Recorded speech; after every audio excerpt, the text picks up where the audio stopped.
요즘 온라인상에 그래서 다스는 누구 겁니까? 이런 말이 대유행입니다. 다스의 실소유주 이명박 전 대통령 이런 궁금증들인 거죠. 이 논란에 불을 붙인 사람 바로 시사인의 주진우 기자입니다. 한 2달 전쯤 이명박 전 대통령 비자금 저수지를 열심히 파고 있다. 그 책을 펴냈다는 소식으로 만났었는데 그래서 다스가 누구 거라는 이야기인지 주진우 기자 다시 한번 만나보겠습니다. 어서 오십시오. 안녕하십니까. 네, 다스가 뭐 만드는 회사죠? 자동차에 시트를 만드는 회사입니다. 그래서 현대차, 기아차 이런 데 납품을 거의 독점 납품하고 있습니다. 네. 매출이 얼마나 돼요? 이 올해 매출이 2조 7,500억 원 정도 됐습니다. 어마어마하군요. 네, 굉장히 큰 회사죠. 대기업이네요. 네, 전 세계에 10여 군데에서 해외 지사가 있고요. 예. 국내에서도 저 아산과 포항에 이렇게 큰 공장이 있습니다. 경주에 있습니다. 처음 만들어진 게 1987년이라고요?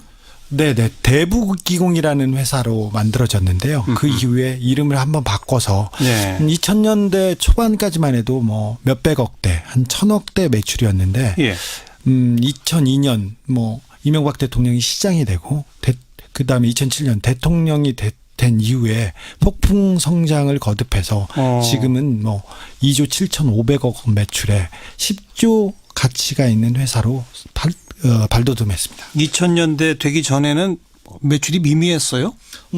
미미하다고 할 수는 없지만 몇백억 대였습니다. 지금과 비교할 때는 그럼요. 비교할 수 없죠. 그러니까 평균 매년 30% 정도 성장을 했다고 봐야 될까요? 2002년부터는. 이게 만들어진 87년에 이명박 전 대통령은 현대에 있지 않았나요? 현대건설 사장이었습니다. 예. 네. 근데 주진우 기자는 네. 이게 처음 만들 때부터 이명박 전 대통령이 만들었다고 보는 겁니까?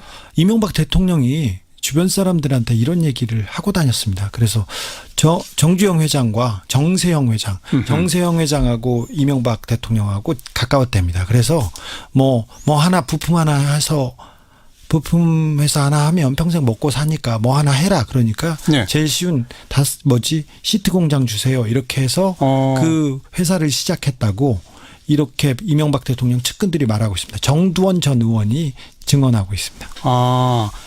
정주영, 정세영 그 회장들이 열심히 일한 우리 직원한테 노후 보장 차원에서 부품회사 하나 떼줄게. 그래서 만들었다. 네, 그렇습니다. 자기 형님 회사, 형님 이름과 자기 처남 김재정 씨의 이름으로 회사를 세웠죠. 그러니까 바로 위 형 이상덕이 아니고 더 큰 형 이상은 그리고 처남 김재정. 네네. 근데 왜 그때 자기 이름으로 안 했을까요? 그 당시 이명박 대통령은 그 다른 재산, 건물이나 토지를 자기 이름으로 하지 않았어요. 이명박 대통령이 정치의 뜻이 있어서 돈을 많이 갖는 것이 그렇게 좀 약간 남북이 그렇게 떳떳한 일은 아니라고 생각했던 것도 있었고요. 그 당시 건설사나 건설회사들은 다 차명으로 가지고 있었습니다. 그 당시에 관행으로 그냥 했다. 네. 그리고 지금 세월이 많이 흘렀는데 그 사이에 자기 이름으로 이게 전환해야 되겠다는 생각은 안 했을까요? 했을 수도 있죠. 그런데 아까 말했다시피 2002년 전반만 해도 그러니까 국회의원 시절이나 그 시장이 되기 전까지만 해도 다스가 그렇게 큰 회사는 아니었어요.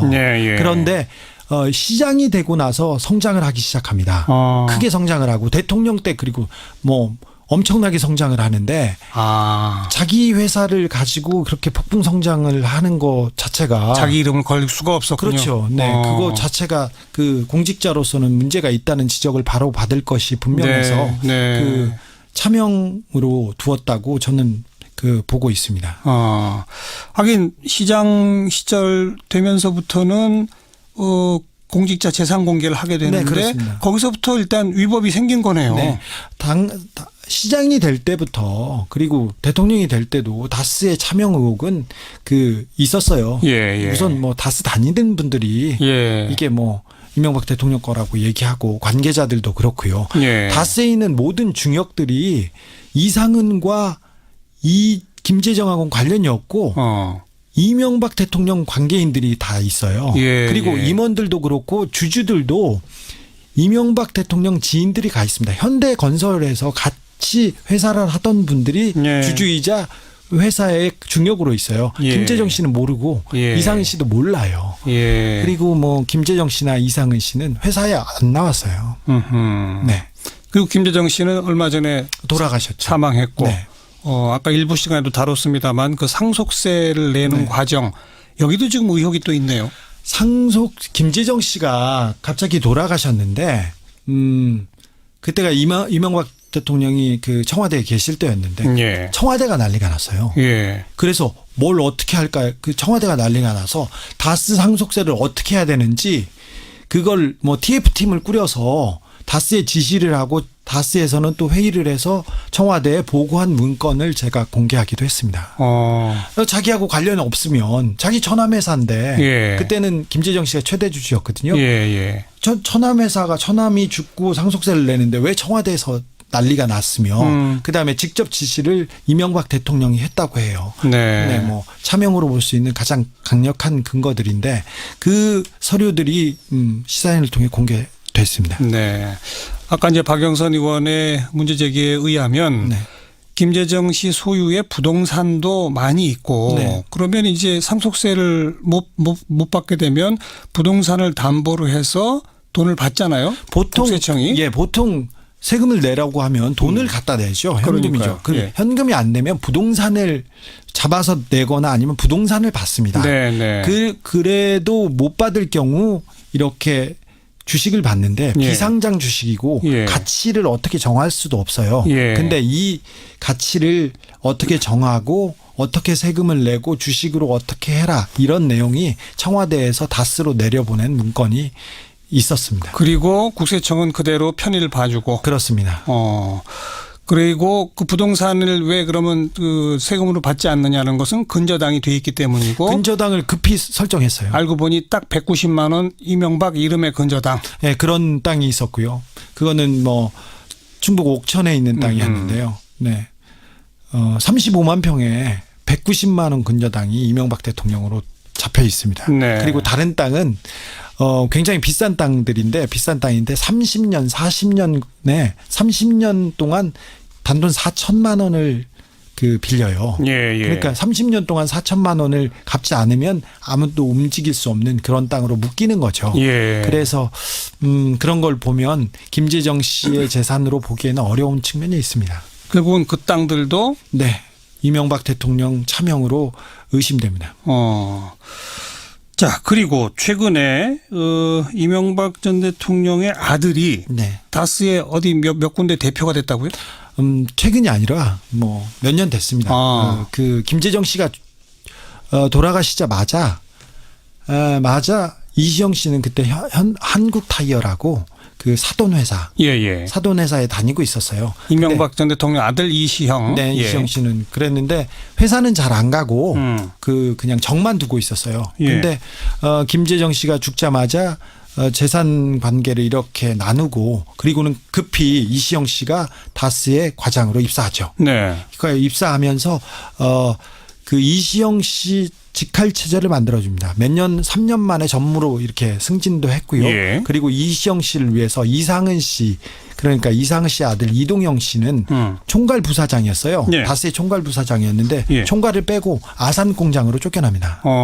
뭐 좌천이라고 볼 수 예, 있죠. 예. 그리고는 이상은 씨나 김재정 씨가를 통해서 들어온 사람이나 친인척들이 다 배제되고 그리고 이시영 씨와 가깝거나 아니면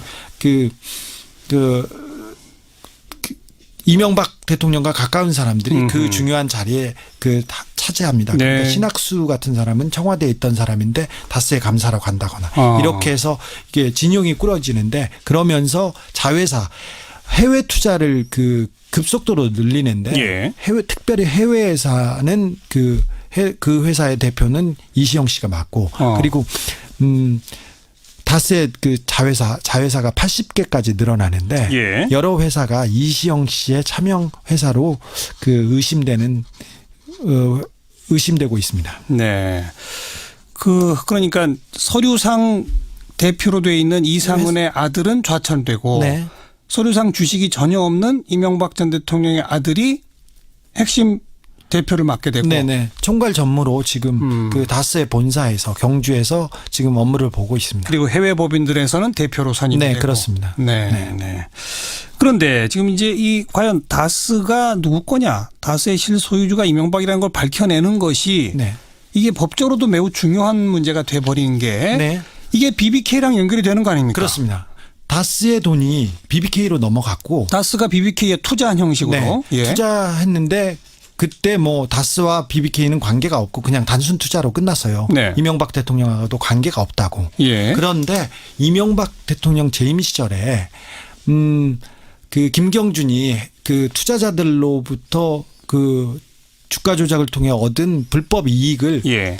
그 스위스 은행에 가져다 놨는데 예. 거기에 스위스 은행에서 140억이 다스로 송금됩니다. 예. 근데 알고 보니까 청와대와 외교부와 검찰이 서로 합동작전을 펼쳐서 이 돈을 가져다가 다스로 줬어요. 네. 이명박 대통령하고 아무런 상관이 없다면 뭐 그냥 넘어갈 수도 있는 일이지만 그 공권력이 그것도 청와대가 움직여서 이런 그 움직임으로 해외에 있는 묶여 있는 돈을 갖다 줬다는 것이 네. 일단 기본적으로 굉장한 공권력이 움직인 거지 않습니까? 근데 본인의 돈을 뺏기 위해서 남을 협박하고 그냥 김경준 씨는 감옥에 있었으니까 그렇죠. 협박했다고 할 수 있고요. 그다음에 그 직권으로 그걸 가져온 것이 직권 남용에 이게 됩니다. 자기 사기업 그리고 사리사욕을 채우기 위해서 공권력이 동원됐으니까 예. 직권 남용으로 예. 볼 수 있고요. 예. 그리고 청와대에서 또 외교부에서 관련된 문건들은 또 다수 확보가 되어 있죠. 네, 그게 공개됐는데 예. 청와대에서 그 다스 BBK를 위해서 움직였던 행정관이 자기가 만든 문건이라고 이미 시인한 상태입니다. 네. 그래서 사리사욕을 위해서 공권력이 움직였다는 그 직권남용이 바로 해당돼서 이 네. 부분은 사법 처리 가능성이 바로 있습니다. 그래서 이번에 검찰이 수사에 나선 것이고요. 다스가 이명박 대통령의 것이라면 다스에서 일어났던 수상한 돈거래, 특별히 해외에서 일어났던 돈거래가 네. 외환거래법에 거의 걸릴 가능성이 큽니다. 이거는 사법 처리가 불가피한 내용입니다. 직권남용 외환거래법. 네. 게다가 그 BBK에 투자했다가 돈을 떼인 피해자들이 네. 이명박 전 대통령하고 김재수 전 LA 총영사를 고발했던 사건이 있고 네, 고발했습니다. 지금 수사에 착수했잖아요. 네네.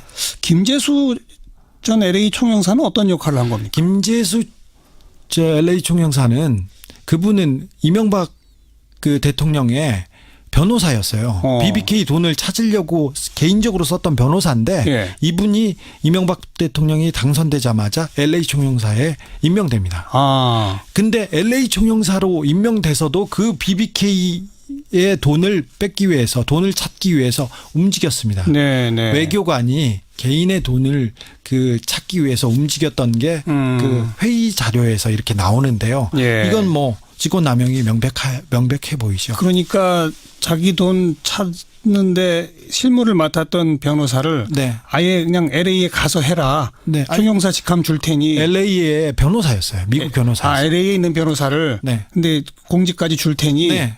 그렇게 해라 이렇게 했단 말이죠. 공직에서도 그러니까 이명박 대통령의 돈을 찾기 위해서 네. 움직였던 겁니다. 예. 뭐 좀 통탄할 수밖에 없는 일이죠. 그러면 그 당시 BBK에 투자했다가 돈을 떼인 피해자들에게 사실 가야 할 돈을. 그렇습니다. 미국 연방 법원에서도 그 380억 원 정도를 빼돌려 가지고 그 190억 원 가량을 스위스에 있는 비밀 계좌에 네. 넣어놨어요. 네. 알렉산드리아라고 네. 이름을 만들어서 네. 이거는 김경주 씨 딸 이름과 연결되는데 그 돈이 BBK에 투자한 소액 투자자들의 돈이지 다스의 돈이 아니라고 법원에서 판결을 했습니다. 네. 다스가 건 소송에서 다스는 졌고요.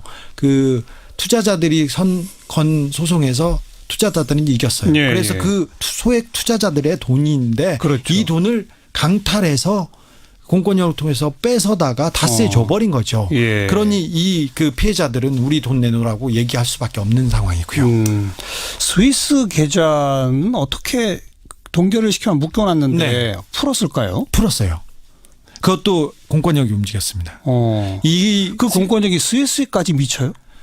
개인이 제가 감옥에 갔을 때 선배님이 제 돈을 은행에 있는 돈을 가져가는 것이 굉장히 어렵지 않습니까? 도장도 많이 찍어야 되고요. 안 되죠. 안 되는데 네. 스위스에 비밀 계좌 있는 돈인데 얼마나 어렵겠어요. 그렇죠. 그걸 근데 이미 그 스위스 계좌는 동결돼 있었어요. 예. 미국 연방 법원에서 연방 정부를 통해서 스위스 정부를 통해서 크레딧 스위스 은행에 동결을 시켰어요. 근데 동결을 풀고 가져가려고 했는데 재판에서 집니다. 다스 쪽에서. 그러니까 다시 동결해 달라고 보고서를 만들어요. 예. 그래서 그 스위스 은행을 움직이면서까지 이 계좌를 풀고 계좌에서 돈을 가져올 수 있는 그렇게 능력을 부릴 수 있는 사람들은 별도 없는데 네. 우리 외교부가 이를 위해서 열심히 움직였습니다. 지금까지 몇 가지 이 다스는 만들어질 때부터 최근에 이르기까지 이명박 전 대통령일 것이다라고 하는 근거가 될 만한 이야기들을 쭉 했어요. 그 아들이 어떻게 됐다. 140억 돌려받는 과정이 어땠다. 이런 등등 얘기를 했는데 그러나 어쨌든 법적으로는 지금 이명박 전 대통령 게 아니잖아요. 지금은 큰형님이 이상은 씨가 최대 주주로 있고요. 그다음에 김재정 씨의 부인이 그다음 주주고 그다음에 청계재단 이명박 대통령의 재단에 몇 퍼센트가 있고요. 재정경제부에 그러니까 세금 낸 20%가 있으니까 이명박 대통령은 주주로 한 주도 갖고 있지 않습니다. 그러니까 법적으로는 그렇게 돼 있잖아요. 그렇습니다. 네. 이걸 영원히 그렇게 갈 수는 없는 거 아닐까요? 자기 거로 찾을 과정을 만들어야 되지 않을까요? 적어도 아들한테 물려주든지 어떻게든. 그러려고 골치를 앓다가 김재정 씨가 돌아가시고 상속세 부분으로 골치를 앓아서 이명박 대통령이 논현동 자택에서 이 문제를 어떻게 할 것인지 회의를 열었대요. 내부 사람들의. 내부의 그 회의에 참여했던 사람의 증언입니다. 그런데 그래서 워낙 복잡한 문제여서 양심 선언을 해서 아들한테 물려주자. 그게 낫다고까지도 얘기를 했었는데 대통령 탄핵과 이 박근혜 정권의 몰락 때문에 거기까지는 가지는 않았는데 그래서 거기에 고민이 많으리라고 보는데 이상은 씨가 이상은 회장이 되게 연로하고 건강이 좋지 않습니다. 그런데다가 이시영 씨한테 빨리 넘겨줘야 되는 시간이 어려워서 지금 과도기에 있는데 다스는 누구 거냐 국민들의 관심이 갖기 시작해서 지금 굉장히 난처해하고 매일 회의를 하고 있는 게 다스의 난처할 수밖에 없겠네요. 현재 입장입니다. 이걸 매끄럽게 풀 방법이 제가 잘 안 보이는데. 지금 이시영 씨한테 회사를 만들어서 돈을 좀 주다가 거기에다 서 있고요. 그다음에 주식을 이렇게 아예 넘겨주려고 또 생각했는데 그것도 기획하다가 지금 중간에 서 있는 상태에 지금 있습니다. 요즘 이명박 전 대통령 이름이 다스뿐 아니라 각종 국정농단 등등 또 블랙리스트 등등으로 해서 자주 거론이 됩니다. 계속 이명박 전 대통령 한 명만 쫓고 있는 주진우 기자 입장에서 요즘 어때요? 저는 국민 여러분들이 이명박 각하에 대한 관심을 가져줘서 감사하죠. 사실은 우리 사회가 우리 국가가 앞으로 나아갈 수 있는 때였어요. 그런데 이명박 정부 들어서 모든 게 역행하고 법치주의 민주주의가 무너지기 시작했고 그리고 돈만 최고라고 생각하고 취직만 최고라고 생각하면서 사회의 가치도 바뀌었다고 생각해요. 이명박 대통령 때 이 패러다임이 바뀌었다고 생각하는데 그래서 우리가 지금 아직도 경제적 어려움 그다음에 취업의 어려움 여러 어려움에 있고 남북 문제도 묶여 있다고 생각하는데 그래서 이명박 대통령이 이제 테이블 위에서 이제 화제로 오르면서 우리 사회가 어떻게 나가야 되는지도 조금 한번 고민했으면 하고요. 그분은 정치를 얘기하고 국가와 민족을 얘기했지만 사실은 자기 사리사욕을 채우기 위해서 정치를 하고 대통령이 됐다고 생각합니다. 그래서 이 정치의 의미에 대해서도 국민들이 한번 다시 생각해보는 계기가 됐으면 합니다. 사법 처리 될까요? 됩니다. 지금 이제 큰 건으로는 국정원 원세훈 전 원장 시절의 각종 댓글 공작 등등등. 댓글 공작하고 블랙리스트 건이 지금 큰 적폐로 떠올랐는데 사실은 그걸로 이명박 대통령을 사법 처리할 수는 없을 거예요. 왜요?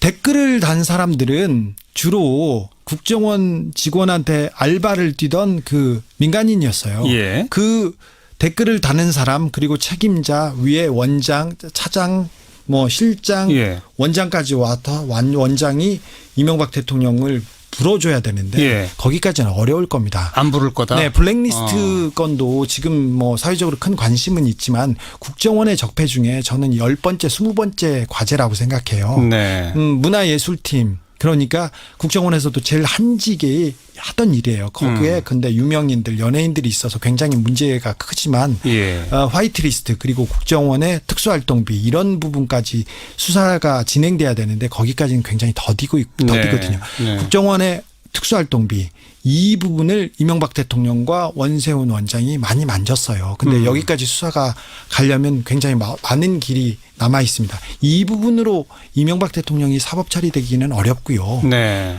결국은 이명박 대통령이 저지른 과오 중에 돈을 빼먹은 거, 돈을 빼돌린 그 저수지를 찾는 것이 이명박 대통령한테 가는 그 수사로 가는 지름길이라고 생각하는데 네. 그래서 다스가 중요하고 아하. 다스 수사를 하면 이명박 대통령이 그 다스를 통해서 해먹은 그 돈들의 흐름을 잡을 수 있고 네. 그래서 그 이명박 대통령과 관련된 비자금 저수지를 찾으면 알겠습니다. 네. 박영선 의원은 아까 일부 시간에 이미 검찰이 한번 다 들여다본 거다. 네. 그래서 다스나 뭐 이런 관련한 자료들이 네. 검찰 캐비넷에 많이 있을 거다. 그렇습니다. 이렇게 말하던데 맞나요? 네, 검찰에서 뭐 다스 BBK 수사를 몇 번 했습니다. 그리고 네.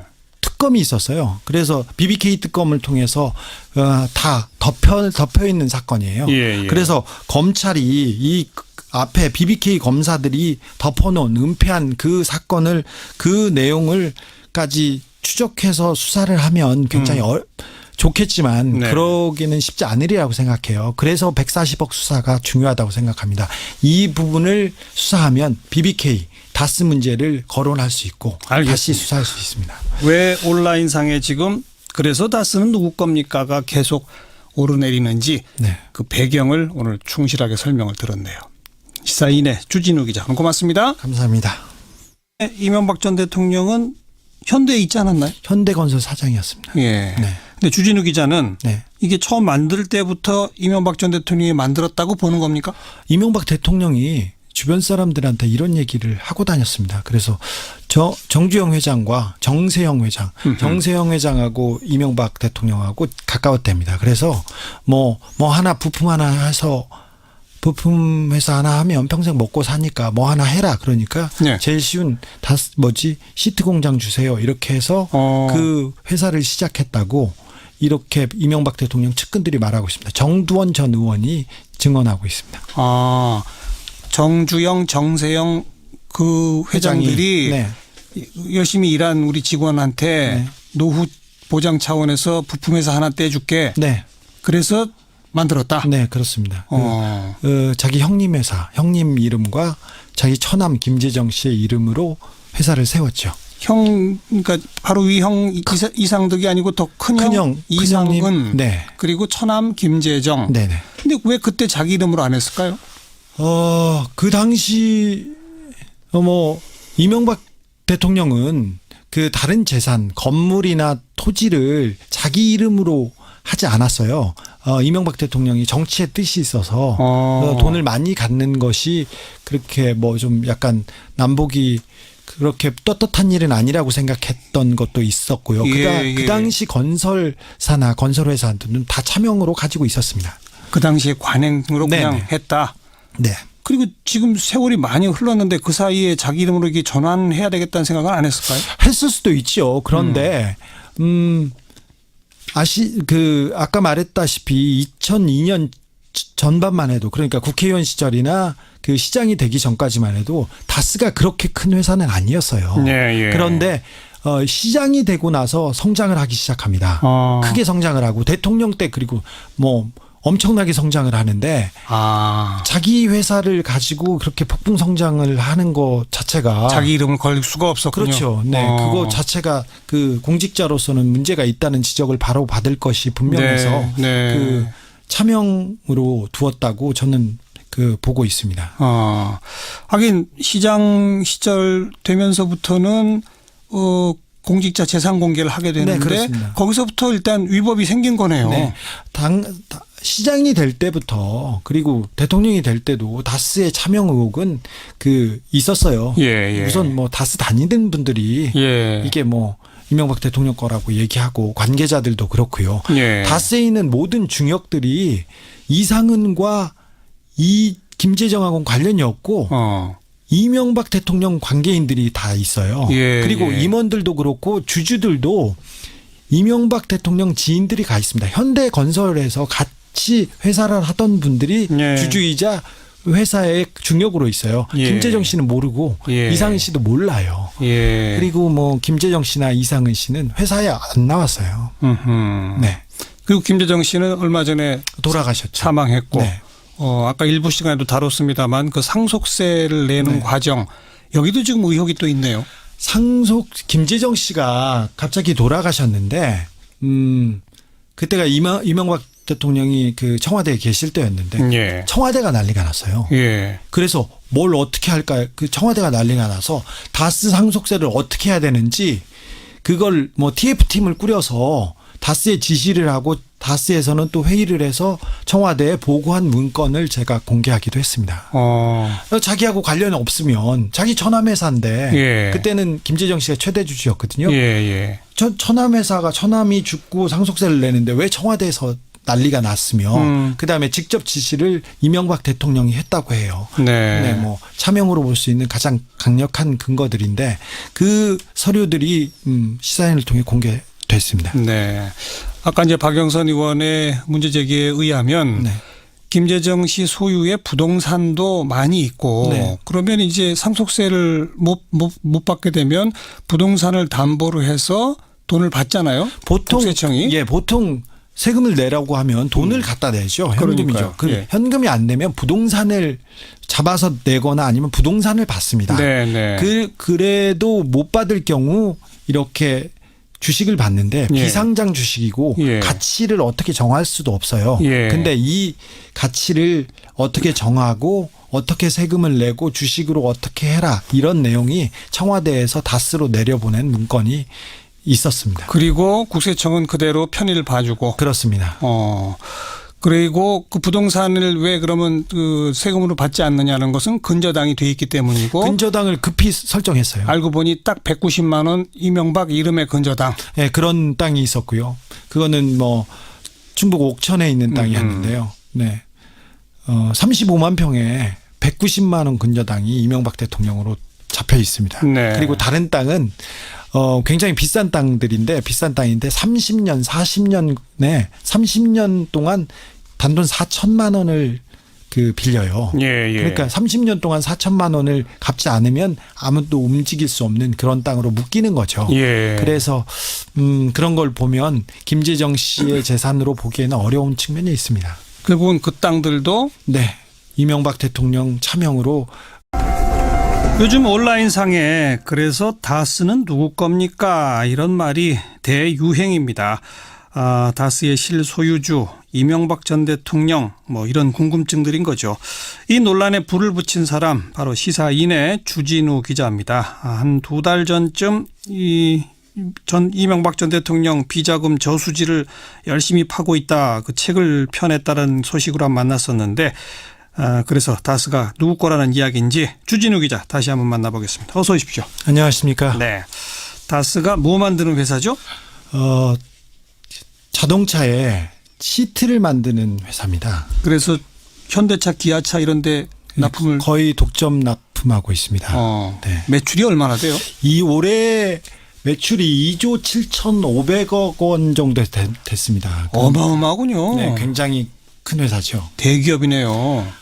네, 뭐 전 세계에 10여 군데 해외 지사가 있고요. 예, 네, 예. 국내에서도 저 아산과 포항에 이렇게 큰 공장이 있습니다. 경주에 있습니다. 처음 만들어진 게 1987년이라고요?